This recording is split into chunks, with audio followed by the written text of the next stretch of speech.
বিসমিল্লাহির রহমানির রহিম। আসসালামু আলাইকুম। কেমন আছেন সবাই? আলহামদুলিল্লাহ আমরা সবাই ভালো আছি। আরিস মল্লিক হোম থেকে সবাইকে স্বাগত। বিয়েবাড়ি কিংবা অন্য কোনো অনুষ্ঠানে জর্দা না হলে আমাদের চলে না, তাই ইনস্ট্যান্ট উপায়ে কিভাবে জর্দাটা রান্না করা যায় সেটাই আপনাদের সাথে উপস্থাপন করছি।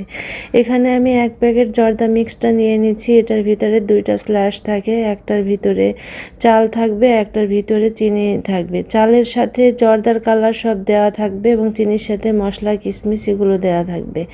বাড়তি আপনি যদি স্বাদটা বেশি পরিমাণে নিতে চান তাহলে আপনি বাড়তি মশলাগুলো ব্যবহার করতে পারেন।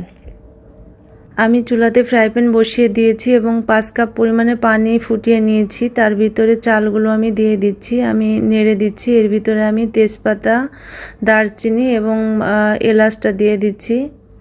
আমি এটা ভালো করে রান্না করে নিব। প্রায় 80% চালটা আমি সিদ্ধ করে নিব।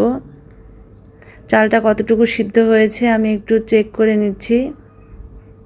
আমার চালটা সিদ্ধ হয়ে গেছে। এবার আমি একটা ঝুড়িতে পানিটা ছেঁকে নিচ্ছি, একটা পাত্রে ঢেলে নিয়েছি।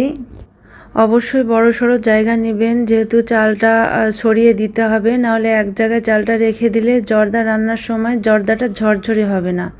আমি এখানে ফ্রাই প্যান বসিয়ে দিয়ে নিয়েছি, 2 চামচ পরিমাণের ঘি দিয়ে নিচ্ছি। এরপর আমি চিনিটা দিয়ে দিচ্ছি, একটু ভালো করে আমি নেড়ে দিব এবং এখানে আমি 1/3 কাপ পরিমাণের পানি দিয়ে নিচ্ছি চিনিটা গলানোর জন্য।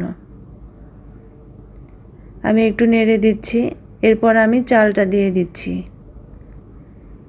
চালটা দিয়ে ভালো করে নেড়ে দিব। আমি এবার চালটা ঢাকনা দিয়ে ঢেকে দিব 5 মিনিটের জন্য। এভাবে আমি চালটা সিদ্ধ করে নিব। আমি ঢাকনাটা খুলে দিচ্ছি, আবারও একটু নেড়ে দিচ্ছি।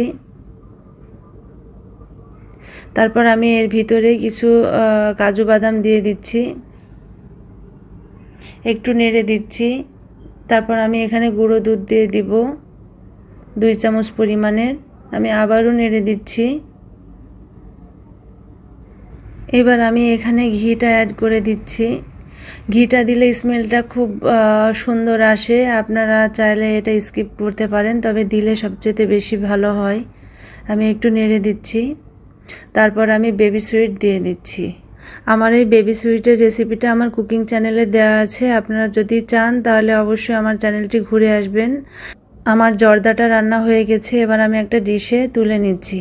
আমি এখানে কিছু ডেকোরেট করে নিয়েছি। প্রথমে আমি এখানে কাজু বাদাম দিয়ে নিয়েছি, তারপরে গুঁড়ো দুধ হালকা করে দিয়েছি ছিটায়ে, তারপরে আমি বেবি সুইটগুলো দিয়ে দিয়েছি। দেখুন তো কেমন হয়েছে। মাশাআল্লাহ, আলহামদুলিল্লাহ।